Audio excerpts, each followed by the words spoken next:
কি ব্যাপার, কথা বলতে চাও না নাকি? সে বলল, না চাই না।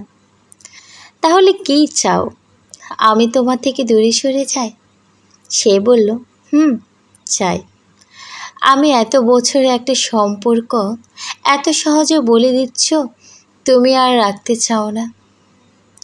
সে বলে, দিচ্ছি, কারণ সত্যিই আমি আর তোকে নিতে পারছি না আর এরকমভাবে থাকতে।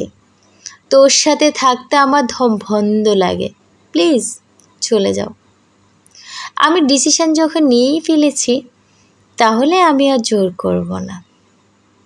জানো, আমি ভেবেছিলাম হয়তো তুমি কোনো কারণে রাগ করে আমার সাথে কথা বলা বন্ধ করে দিয়েছ, কিন্তু জানতাম না তুমি বিচ্ছেদ চাও। ঠিক আছে, তাই হবে। যেটা তুমি চাও সেটাই হবে। সেটাই ভালো হবে।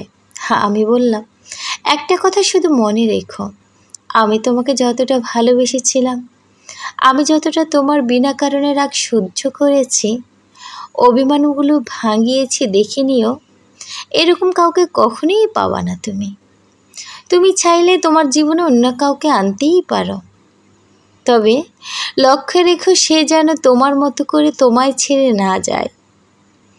আর কখনো ফিরতে চাইলেও চলে এসো। আমি কালও তোমায় ভালোবাসতাম, আজও ভালোবাসি, আর ভবিষ্যতেও তোমাকেই ভালোবাসবো। তোমার জন্য এই জায়গাটা সবসময় শূন্য থাকবে। ইচ্ছে হলে ফিরে এসো।